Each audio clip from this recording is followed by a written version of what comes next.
We have with us today Matt Hutchings, and for 8.5 years he was Rotarian in Texas. And for such a young man, Matt has had quite a career. He is the COO and EVP of Kroenke Sports and Entertainment and President and CEO of Kroenke Media Ventures. For 2 years, he was in Houston as the President and General Manager of Comcast Sportsnet Houston. Matt was President and CEO of Altitude Sports and Entertainment, which Stan Kroenke started and grew to a 10-state sports network, home of the Nuggets, the Avs, Rapids, and Mammoth. He also lived internationally. In 1991, he moved his wife and 2 of his now 4 children to Hong Kong, and he launched Star TV Asia.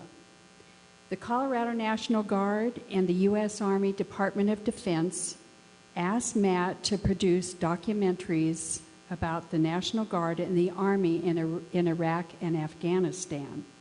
He's also trained over 60 Iraqi journalists in southern Iraq. And we don't have nearly enough time to cover all that he's done. So here is Matt Hutchings.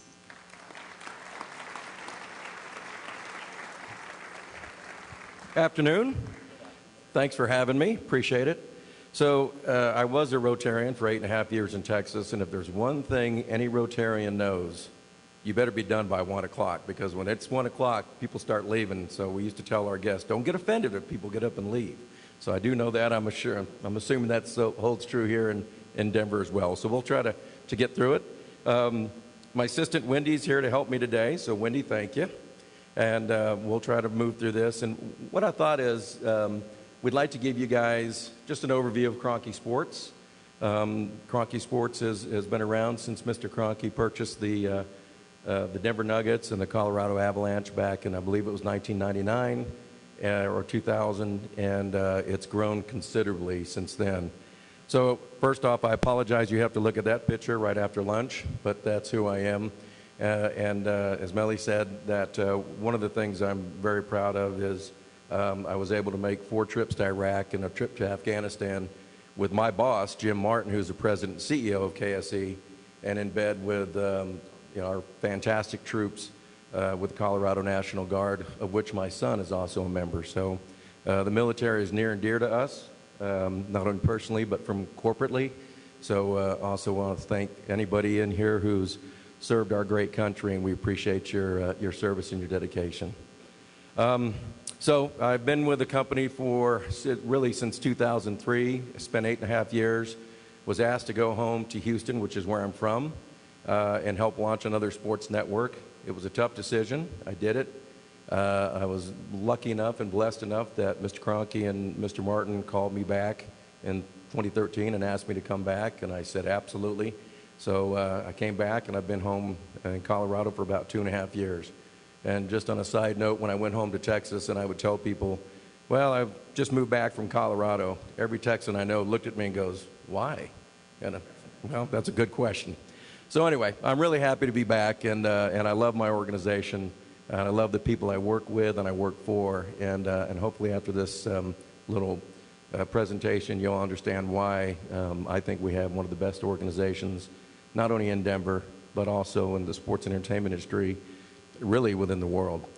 So I'll help Wendy as we kind of work through this and give you a little bit of background on KSE.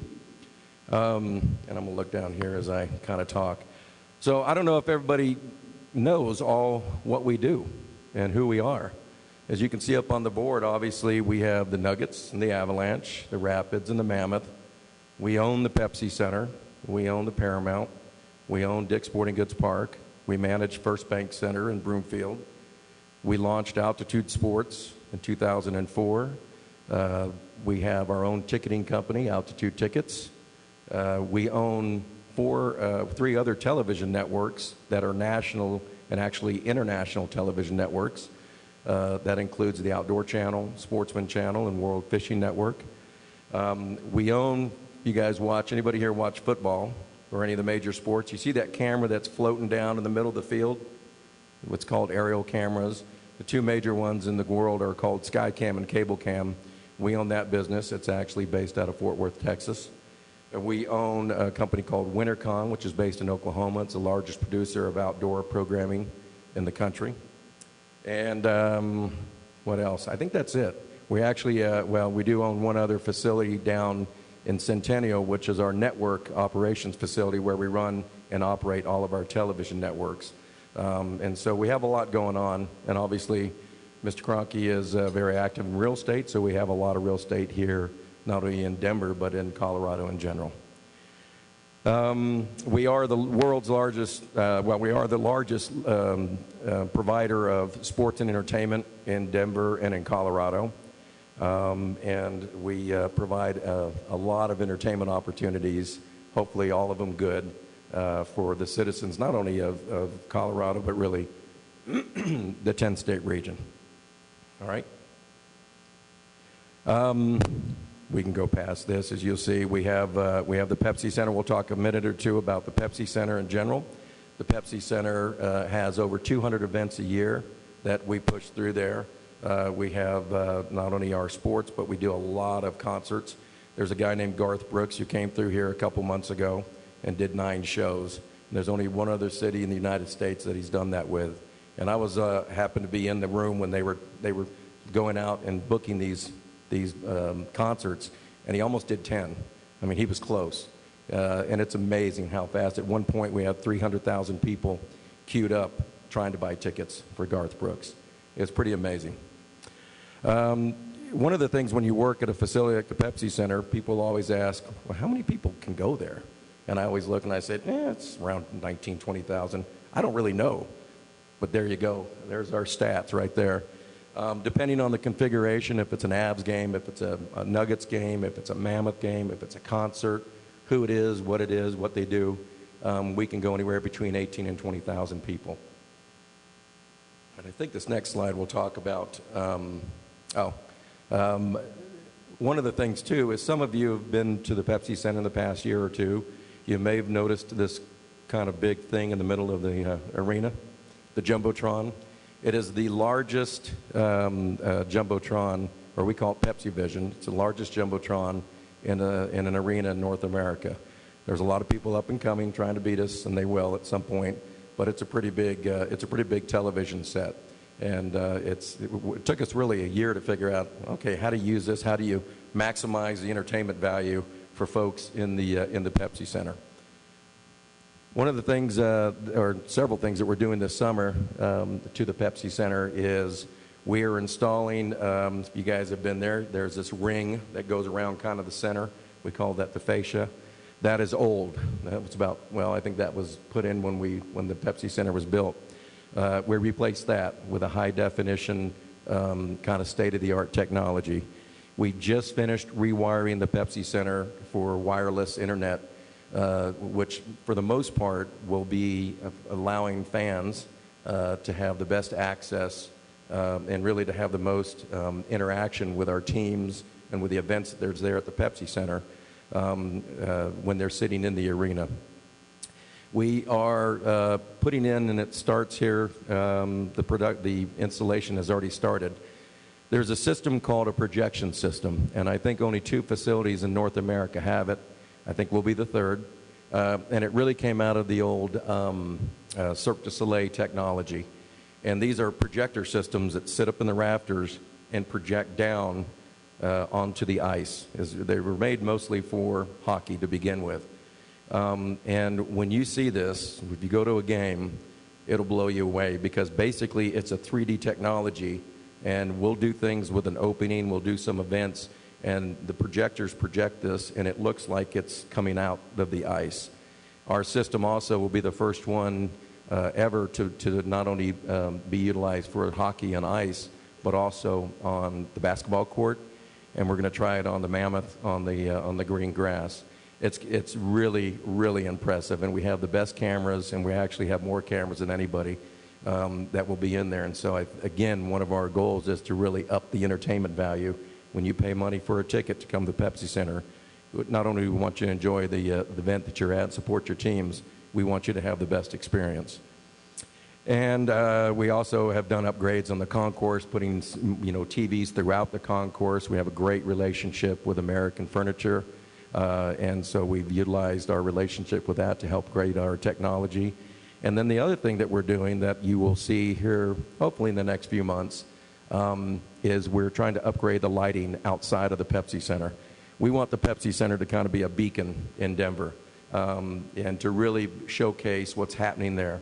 And so Mr. Kroenke has approved, and we've started down that as well on creating, really lighting up the Pepsi Center is the easiest way to say it. So you're going to see it when things are happening there. It'll be really, when you're driving down 25, Spear, Auraria, it's going to really stand out. And we really are excited to kind of have that be another important fixture in Denver. All right. Oh, and we put a curtain into the very top. That was the other thing. That helps with the acoustics, and it helps with some of the bands that want to come and play at the Pepsi Center. They're too big for First Bank or some of the other venues, but they're too small for the 18 to 20,000 seat. So we put up a curtain in the very top ring, which allows us to kind of shrink down the Pepsi Center to maybe 10, 12,000, and that way people feel like they're playing to a full house. Okay, what else we have, Wendy? Here's some stats, and I won't go into all of them, but as you can see, we do a lot at the Pepsi Center. We have about over 2 million people that come to the Pepsi Center for our various events. Obviously, our core teams are the biggest drivers, and we love having people come in good seasons and bad, and we're going to have two. We're going to have great seasons this coming year. We're excited about that. We can go to the next one. The demographics. This is interesting, and when I saw this the first time, I thought it might surprise you. Sports, you're thinking guys, right? It's 50-50, which we love.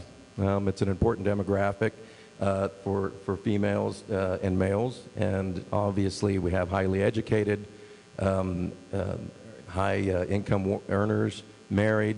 It really just supports what we're trying to do to create a really family and the best environment for entertainment. All righty. This talks about the breakdown of the events that we've done over the several years in terms of concerts and various things. I feel bad that we put Garth Brooks next to Lady Gaga, but she's kind of important. People like her. Go ahead. You can go to the next one. So we do a lot of events with the concerts and things, and then these are events that have already been booked for the coming year. There's a young lady named Taylor Swift, which some of you may have heard about.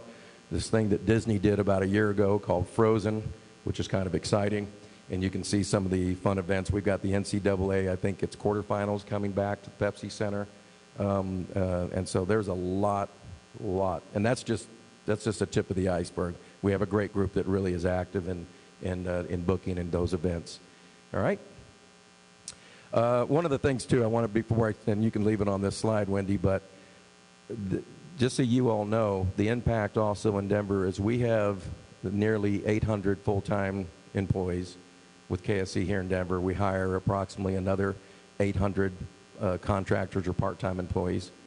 And then we have all of our partners, our security, our parking, our cleaning, our stage hands, etc.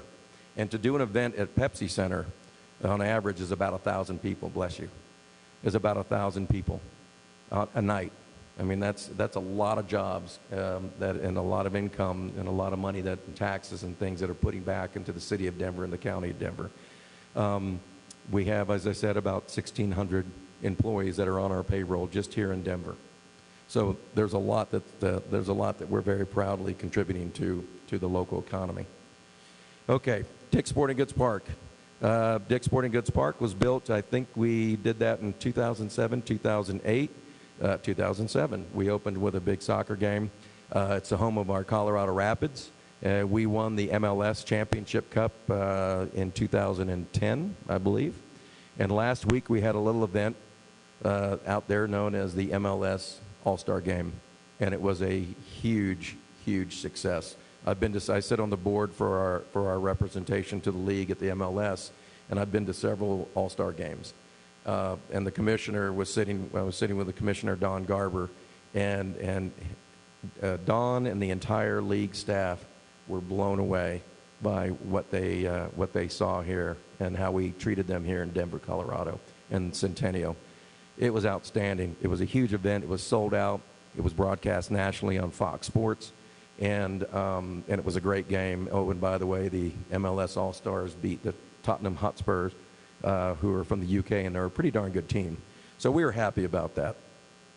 It holds about 16,000 people. We have our games out there, but we also do a lot of concerts, and we do a lot of we do not only concerts at the event.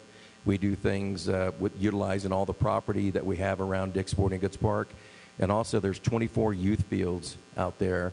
And being the father of 4 kids, I coach everything and have all my life, and I've been out there multiple times. And we've had events where we have teams. We have almost 500 teams that will come from across the country and sometimes internationally to compete in soccer tournaments, lacrosse tournaments, and, you know, it would be 3,000 to 5,000 people or kids that are entered. Well, you know, multiply each of those kids by 2 or 3 or 4 family members. Again, it's a pretty significant impact in our local economy. And we love being a partner in that with our friends out at Commerce City, and then also the city of Denver and the county. Okay, next one. Again, here's some demographics. All right, this kind of goes back to what you would assume sports would be, and that's all due respect to all the ladies in the room, because I know my wife's an avid sports fan, and so I know it's a good even mix, but this skews a little bit more to what I think the general public would assume, and that's with a higher population of men, again, high income earners, and really strong demographics.